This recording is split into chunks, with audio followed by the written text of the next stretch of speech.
once we were able to do that and get that in place, then we were able to say, okay, of those projects, do we have resources internally to actually complete the work? And in almost all cases, the answer is no. Welcome to Technovation. I'm your host, Peter High. My guest today is Carissa Rollins. Carissa is the Global Chief Information Officer of Illumina, a biotechnology research organization that develops, manufactures, and markets integrated systems for the analysis of genetic variation and biological function. The company earns roughly $4.5 billion in annual revenue. Carissa is focused on modernizing the tech landscape, setting up a better pathway to innovation for the company across her tenure with the organization. She's a former Chief Information Officer of United Healthcare and a former CIO and CHRO at Gander Mountain prior to that. Carissa is a board member at Owens and Minor for roughly the past 2.5 years, among other board appointments that she has. Carissa, welcome to Technovation. It's great to speak with you today. Great. Thanks for having me.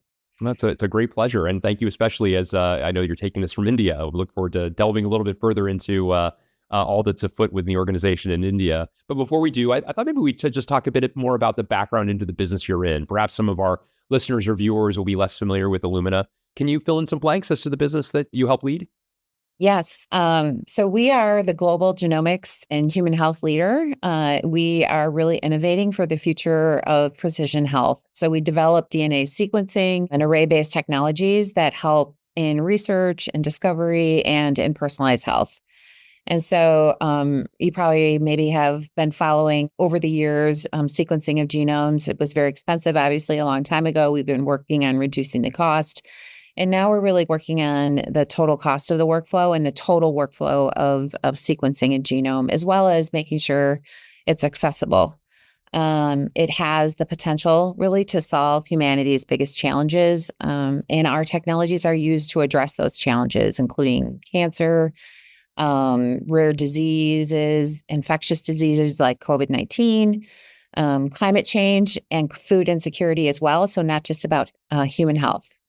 So we support our customers. They're out there trying to achieve some of these goals around precision health. We provide them deep insights around the data. We help them in advancing the needs that they need for research in this space, especially cancer and rare disease. And we've made a lot of breakthroughs in the past few years in the technology. Our customers are universities and academic research centers, pharma companies, which pharmacogenomics will be a very big part of our future in precision medicine, genome centers, hospitals, government agencies.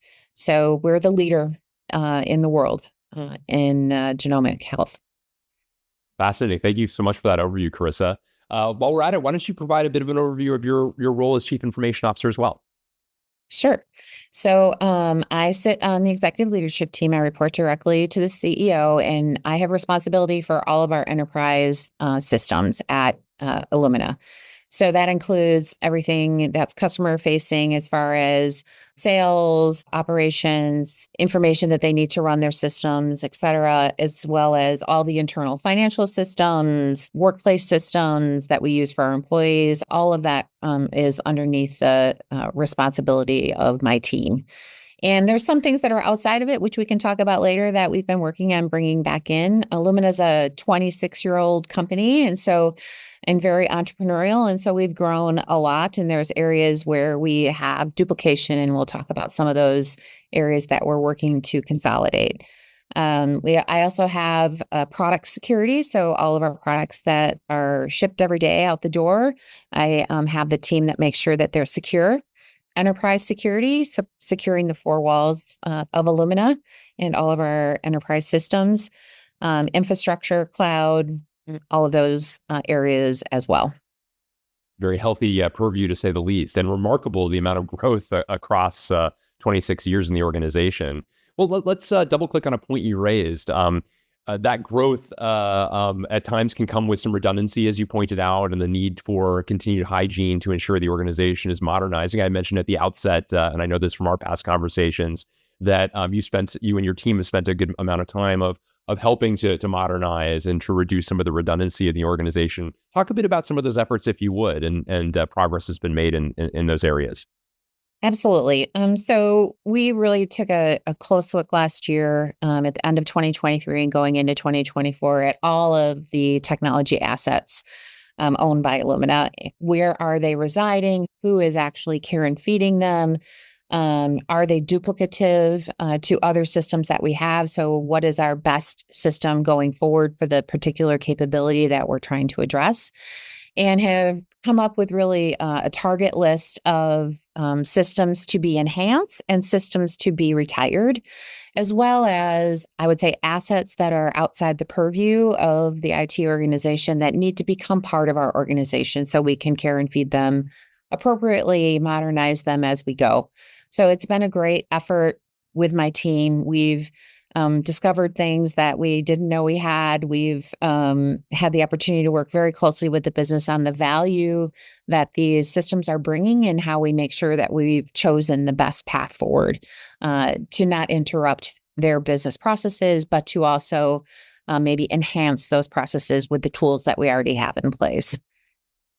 Really interesting. I appreciate you sharing some of that perspective, and fascinating to understand a little bit more about the way in which you're doing this and what you're thinking about augmenting or improving versus those things that you are eliminating or turning off. I would love to also talk a bit about. I mentioned that as we're doing this interview, you were taking it from a center that you developed in India. Talk a bit about the role that is playing. Why did you choose to develop a center in India, and what sort of work is being done from there? Absolutely. So this is just the next country that will be performing our work from. Our GCC was opened yesterday here in India. Excited about that. It's been a journey to get here, a little over a year. When I first joined the organization, over 50% of the work was done and resources were done by external consultants. And so I've been working really hard with my team on insourcing as well as advancing the way that we are addressing technology in the organization and how we are addressing the work in front of us. And one of those ways was to implement new areas that we can get work done. And the India GCC was just a vision that we had last year. It's going to help us build new skills and capabilities. It'll help us innovate faster, scale faster, and really strengthen our impact around the world. It gives us an opportunity to potentially have round-the-clock 24/7 development. And like I said yesterday, on December 4th, we celebrated the opening of the center. It's in a park, Manyata Technology Park. I'm actually sitting in a building in Manyata right now. And there are several technology companies here, as well as retailers and other organizations that have formed GCCs. So we're in good company. There's several healthcare and biotech companies here as well. Right now, we have almost 100 IT employees employed at the Manyata facility. We expect to have 200 by the end of next year. And we also have the business joining us here. So the operations team has started to hire folks here as well. So we plan to continue to grow the site over the next few years. But in addition to India, we also have centers in Cambridge, England, and Singapore, which is our large manufacturing site. We have commercial offices all over Asia, Africa, the Middle East, Europe, the Americas. So we're very much a global company. So this is just another site for us to advance our technology. And as you've thought about the process of insourcing a lot of work that was done outside, can you talk a bit about the change management associated with that? I would love to understand further. As you mentioned, this was clearly a very thoughtful process, a year in the making prior to the December 4th launch. And congratulations on that, Carissa. So clearly you've been thinking a lot about, it's clearly not a light switch, but rather something that takes careful planning and building and so forth. Can you talk a bit about how you've thought about that? Yeah, definitely. I'll maybe talk about one of the first very important things that we had to put in place before we could even think about how are we going to insource the work, and that is prioritizing our work. So when I arrived, there really wasn't a process to prioritize the projects that my team was working on. Whoever had money or had the most power in the organization was able to get their projects completed. So we weren't necessarily working on the most important things to drive Illumina's strategy. So about 18 months ago, a little over 18 months ago, we put in place what we call the Enterprise Technology Investment Review Board. And it's myself and the rest of my ELT peers, the CFO, COO, CCO, et cetera. And our teams produce roadmaps and then come to the ETIRB with projects from those roadmaps that we prioritize, literally from one to however many there are on the list. And obviously, there's never enough money for everything on the list. And so we have to draw the line where the money runs out. And then we know exactly what's most important to work on. Once we were able to do that and get that in place, then we were able to say, okay, of those projects, do we have resources internally to actually complete the work? And in almost all cases, the answer is no.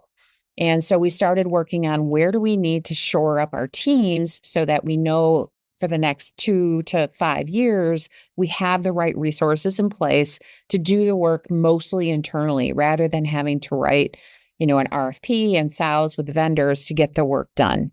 That was difficult because we had very strong vendors in our portfolio that we had to ask to leave so that we could start taking over these projects and we could become responsible for them. So it was change management from a business perspective. They needed to take on more responsibility for defining what success looked like, what the user stories were. And from my team's perspective, instead of managing external partners, they're now managing a team of internal resources mixed with external resources to complete the work. We also, at the same time, moved what I will call the keep the lights on daily maintenance work away from my team. That's what they were doing, and gave that to a vendor, an AMS vendor, and made sure that they were working on building new capabilities rather than keep the lights on work. So once we were able to do those things, now we're starting to understand the type of resources we need to be successful the next few years. That's really interesting. And I know in many ways, the changes that you have driven, that we've spoken about so far, have been in the interest of developing a better foundation for innovation. And I know that among the areas of innovation that excite you is enterprise artificial intelligence. And I wonder if you could talk a bit about some of the transformation you've been leading there and some of the outcomes, at least you're excited about driving forward as a result of that. Absolutely. So a little over a year ago, the first thing we did was put in a governance structure for AI, because as everyone is concerned about, right, is making sure your data is not exiting the four walls of Illumina, but it's being used appropriately inside the four walls and in some cases outside. So we put in a governance structure. Teams that have new technology that they want to bring or new models that they want to build need to get those approved through the governance structure to ensure that we're using data appropriately. So that was number one. Myself and the chief legal officer put together that governance structure, and they meet monthly. And they have a strong backlog, I will say, of interest. The second thing that we're now doing is we're working on putting together a COE. So we've had people doing the work off the side of their desks. About 2 years ago, we established a RPA team, and that team has a great intake process. And in some cases, the things that they're working on are actually AI. And we also have some Gen AI requests. So we've decided to take that model and expand it now to include AI. It's a prioritization model, an intake model, a governance model.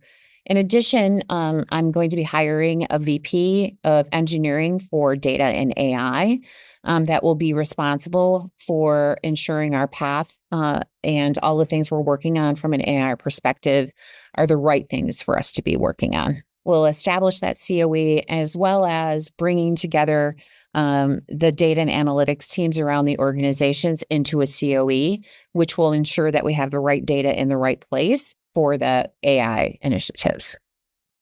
Very interesting. And given the work that you do, I could imagine this as being a potential pathway for faster discovery or even greater personalization of offerings for the, as you mentioned at the outset, the very diverse array of customers and partners that you have as well. Is that a fair set of use cases potentially? Absolutely. Part of our strategy moving forward at Illumina is really focusing more on the customer. We've obviously been a very innovative company over the years, driving the genomics platforms. And now we need to listen a little bit more to our customers about what they really need from us. And where that data comes from is our internal systems that are cared for and fed by my team. So we have several initiatives underway to make sure that we're getting that data in the right hands so that they can use it to personalize offerings to our customers as well. That's going to take some time, right? Because we have a lot of data, but not a lot of insights yet. And we also have some work to do around the collection of the data about our customers internally and externally to ensure that we're developing the correct insights. Those insights will also be used to inform our product roadmap going forward. So a little bit new twist for us here at Illumina. I wanted to ask you a little bit about your pathway to board membership, if I could, Carissa. I mentioned at the outset that you're on the board of Owens & Minor. You serve on the board of several other nonprofit organizations as well. Can you talk about the genesis of your serving on boards, your pathway to doing so on a publicly traded company's board, and some of the benefits that you've accrued for this experience, if you don't mind? Yeah, sure. It actually started way back when I was in Milwaukee, probably in 2000, I want to say 12 or 13. I became a member of a nonprofit board in Milwaukee, and I had always had aspirations to do that. I had small children, and it took some time for me to have enough time to actually be on a board. I learned a lot of great skills being on that board. And when I moved to Minneapolis, I sought out another nonprofit board that was near and dear to my heart to be on. And as a result of being on that board, I was asked also to be the chairman of that board. And that just kind of flowed into other nonprofits that I was on. Those nonprofit board experiences helped me get ready for a public company board experience. Not completely, but it taught me about what it means to be a good board member, about board governance, the processes, how to work with the organization in oversight mode versus execution mode. I also took some board membership classes, I'll call them, in instruction through an organization called WBL. It stands for Women Business Leaders. It's a national organization of healthcare women executives, and they have how to become a board member type of programs every year, sponsored through the group. And I went through a few of those. I, obviously had a lot of contacts through that. And as part of that program, my board resume was handed off to Owens & Minor. I went through the interviewing process, and I am very grateful to be a member of a fantastic board in the Owens & Minor board program. And how does it? How have you found that it impacts your day-to-day job? Are there learnings? Obviously, it's a very different business than yours, but what sort of learnings has it brought back to your day-to-day job? Recognizing, as you pointed out just a moment ago, there are some consequential differences in being a board member relative to being an operating executive. Yes, I one of the things that it's been very helpful with is I present to the Illumina board of directors, of course, quarterly. And so I've sat on both sides of the table now, right? So one of the things that's helped me do is hone my presentation to our Illumina board to be a little bit more effective. And in fact, we're going to hone that presentation even more next quarter. So it gives me a different insight that I wouldn't have if I wasn't on the other side of the table as a board member at Owens & Minor, receiving the presentations from those at Owens & Minor. So that's been super helpful. I think the other thing that's been great is with my healthcare background, especially at United Healthcare and now at Illumina, I provide a lot of great insight to Owens & Minor, to folks that haven't been in the insurance space, understanding how to get reimbursed, things that are important to insurers. So that's been something I've provided to the Owens & Minor board. So it's a good use of not only my technical skills. I was brought on board the Owens & Minor board for my technical background, but I'm also very much a business-facing CIO. So I bring a different spin to the table. Great insights again. Thank you so much for sharing those anecdotes. I wonder, we've spoken about a number of trends of relevance as you've described the work that you and your team have done across your tenure. Are there any others that particularly excite you as you look to the year ahead and other areas that are making their way onto your personal or professional roadmap?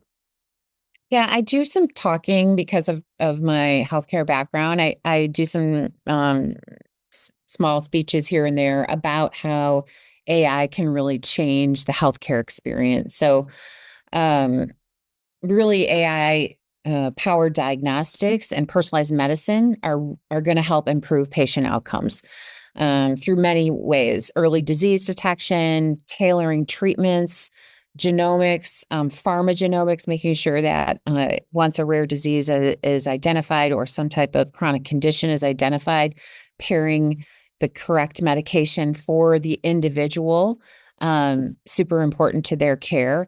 So the AI in healthcare and improving the outcomes for patients is something I'm very passionate about. Part of that is also improving the 18 minutes that a physician spends on average with a patient. So when you go see your doctor, maybe next time, put your stopwatch on and see how much time he or she actually has to spend with you. It's not a lot. They have a lot of patients to get through. We have a shortage of primary care physicians here in the United States. And so anything we can do using AI and technology to make that 18 minutes extremely beneficial for the patient and the physician, I'm passionate about helping drive those initiatives. And so there's a lot we can do back office wise, as well as making sure the physician has all the information he or she needs to treat the patient in the 18 minutes and make a conclusion. And then during that 18 minutes, recording and using the data from that 18 minutes spent to actually take forward into a care path. So that's something I'm also very passionate about. Understood, especially given the wealth of experience you have in the industry. It's great to hear about that. Lastly, I wanted to ask you, Carissa, is there anything you've recently watched, read, and or listened to that you particularly recommend to peers of yours? Yes. I've been reading a couple of different books, but I'll just talk about one. It's called Wisdom at Work.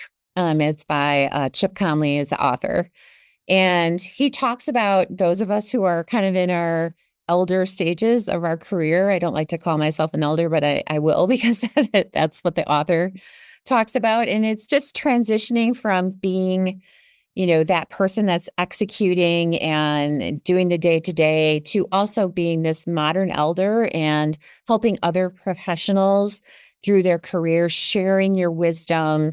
Often those of us who have been around for a long time bring a lot of emotional intelligence and perspective and opportunity to mentor others to the workplace. And as you can tell from my community service, I like to give back. And I felt like this book really helped me understand how I can give back not only through my board membership, but also through my wisdom and my lifelong experiences that I can share in my industry with others that are just now coming to the part of their career where they need additional assistance. So it's a good book. Great recommendation. I'd love to hear further about how it's applied to you and your career. So thank you for sharing that.